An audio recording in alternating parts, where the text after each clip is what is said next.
Electronic में प्रयोग होने वाले दो महत्वपूर्ण उपकरणों के बारे में बताने जा रहा हूँ। सबसे पहला उपकरण हमारे बाईं तरफ रखा हुआ है, इसको फंक्शन जनरेटर कहते हैं। दूसरा इक्विपमेंट हमारे दाहिनी तरफ ये रखा है, इसको कैथोड रे ऑसिलोस्कोप यानी CRO कहा जाता है। इस पर किसी भी wave form, electronic wave form या इलेक्ट्रॉनिक सिग्नल की शक्ल कैसी है, वो कैसा दिख रहा है, इसको देखने के लिए हम प्रयोग कर सकते हैं। जैसे इसमें आप अभी देख रहे हैं, ऊपर आपको एक स्क्वायर वेव दिख रही है और नीचे के साइड में एक इनपुट मैंने दी हुई है साइन वेव की।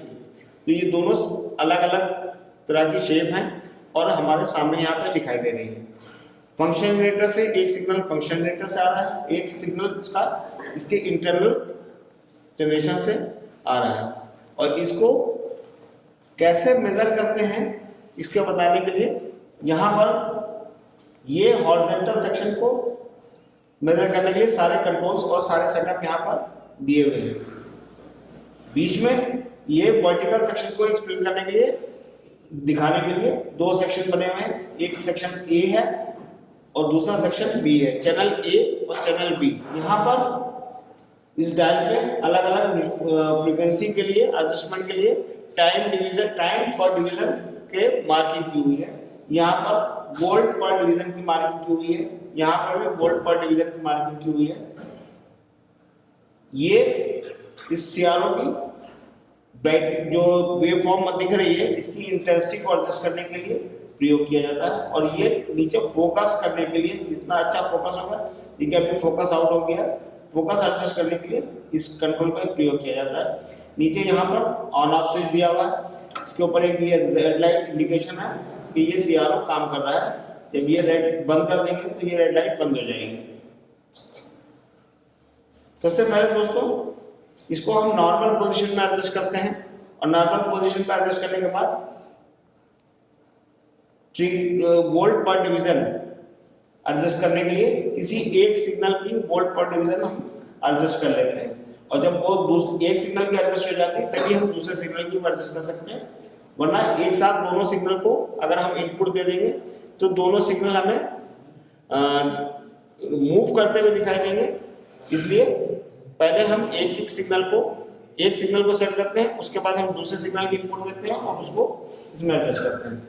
इसको मेजर करने के लिए किसी एक टॉप पीक को हम किसी एक लाइन पर 0 कर देते हैं। सपोज इस पीक को मैंने बिल्कुल लाइन के साथ सेट कर दिया है। अब ये पॉइंट मैंने लिए 0 पॉइंट बना हुआ है, यहां से हम काउंट करना शुरू करेंगे। अगली पीक, अगली ऊंचाई जिस दूरी पे आएगी उस दूरी को हम यहाँ स्केल से देखने के बाद और उसको टाइम डिवीजन पता कर सकते हैं। यहाँ से 0 स्टार्ट होगा, 1 डिवीजन, 2 डिवीजन और 3 डिवीजन। 3 डिवीजन यहाँ पर 0.5 पर ये एडजस्ट है। 0.5 से मल्टीप्लाई करने पर ये 1500 हर्ट्ज की फ्रीक्वेंसी बता रहा है। अब इसका वोल्टेज कैसे मेजर करेंगे? वोल्टेज हमेशा इसके वर्टिकल लाइन पर मेजर किया जाता है। यहाँ से यहाँ तक की जो दूरी है उसको हम जानेंगे और उसके थ्रू हम इसकी वोल्ट पर डिवीजन मेजर करेंगे। ये मैंने 0 का नहीं रखा था, यहाँ से 1 डिवीजन, 2, 3 और 3.4 डिवीजन है। यहाँ पे 3.4 डिवीजन वोल्टेज लगा हुआ है 0.5 वोल्ट पर डिवीजन। 3 डिवीजन और 3.4 डिवीजन, दो छोटे डिवीजन्स पर सिग्नल की पीक आ रही है। तो ये 3.4 डिवीजन्स को मेजर जब मल्टीप्लाई करेंगे 0.5 से तो ये 1.7 volt peak to peak signal measure होगा। ऐसे ऊपर वाले सिग्नल को अगर हमको मेजर करना है, इसको नीचे यहाँ से 1 डिवीजन, 2 डिवीजन और 2.4 डिवीजन ये है। ये इसका लगा हुआ है वोल्ट पर डिवीजन, 0.2 वोल्ट पर डिवीजन पे। तो ये 1.2 वोल्ट पर डिवीजन का सिग्नल, 1.2 वोल्ट एम्पलीट्यूड का सिग्नल है। और ये जो 1.2 वोल्ट या 3.2 वोल्ट मेजर हुआ, ये इसका peak to peak voltage signal कहा जाएगा। अगर इसका एम्पलीट्यूड निकालना हो तो हमें इसको 2 से भाग देंगे, तब ये एम्पलीट्यूड बन जाएगा। ये टाइम पर डिवीजन सेक्शन है। इसके अंदर हॉरिजॉन्टल फ्रीक्वेंसी की मेजरमेंट करने के लिए इसका यूज़ किया जाता है। यहाँ पे जितने कंट्रोल्स दिए हुए हैं इसमें से सबसे पहले यही है टाइम। यहाँ पर स्केल लिखा हुआ है, ये मार्कर है। इस मार्कर का जहाँ जिस निशान के जिस स्केल रीडिंग के सामने ये मार्कर होगा वही इसकी रीडिंग होगी। जैसे इस समय अभी ये 0.5 मिली सेकेंड्स पर लगा हुआ है, तो इसकी फ्रीक्वेंसी 0.5 मिली सेकेंड से मल्टीप्लाई करेंगे। ये पूरा दोनों सेक्शन ये वर्टिकल मेजरमेंट के लिए, एम्पलीट्यूड के लिए काम आते हैं, और इसका रीडिंग जो है वो वोल्ट पर डिवीजन होती है। इसको मूव कर सकते हैं वर्टिकली मूव करने के लिए, सेटिंग करने के लिए कहाँ से हमको रीडिंग लेनी है, किसी भी एक जगह पे आप अपने सुविधा अनुसार इसको एडजस्ट कर सकते हैं। जिस लाइन पे हम इसको टच करा देंगे, जैसे मैंने अभी इस लाइन पे टच करा दिया है, ये इसके लिए 0 पॉइंट हो गया। आप नीचे तक हम काउंट करेंगे कितने डिविजन्स हैं, 3.2 डिविजन्स आ रहे हैं, तो ये इसकी रीडिंग होगी 3.2 डिवीजन।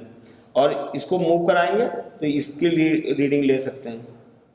ये ट्रायंगुलर वेव मेजर करने के लिए और ये स्क्वायर वेव मेजर करने के लिए। स्क्वायर वेव जनरेशन के लिए ये स्क्वायर वेव यहाँ पर सिंबल बना हुआ है, यहाँ पर ट्रायंगुलर वेव का सिंबल बना हुआ है, इससे ट्रायंगुलर वेव हमारे जनरेट होंगी। यहाँ पर साइन वेव जनरेशन का सिंबल बना हुआ है, इसके यहाँ पर साइन वेव जनरेट होंगी। ये एम्पलीट्यूड एडजस्ट करने के लिए है। ये आउटपुट पिन दी हुई है, यहाँ से आउटपुट कनेक्शन निकल के आ रहा है, यहाँ से आउटपुट सिग्नल CRO में दिया गया है। ये फ्रीक्वेंसी काउंटर की तरह से यूज़ करते हैं।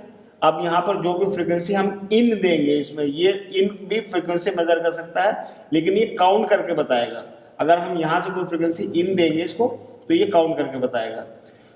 ये अभी फंक्शन जनरेटर की पोजीशन में काम कर रहा है। जब यहाँ करेंगे तो इसको फ्रीक्वेंसी काउंटर की तरह से काम करने लगेगा ये, और उस टाइम पे हम यहाँ पे जो फ्रीक्वेंसी काउंटर की यहाँ से इन देंगे वो इसमें यहाँ पर शो होगी। ये बटन जितने हैं ये सब इसके रेंज को एडजस्ट करने के लिए, रेंज सिलेक्शन के लिए है, और उसका वेरिएशन यहाँ से कर सकते हैं, स्टेप वेरिएशन। यहाँ से मेजर सिलेक्शन करते हैं, बैंड जैसे रेडियो में बैंड होता है या टीवी में चैनल होता है, उसके बाद फाइन ट्यूनिंग करने के लिए यहाँ से हम फाइन ट्यूनिंग कर सकते हैं।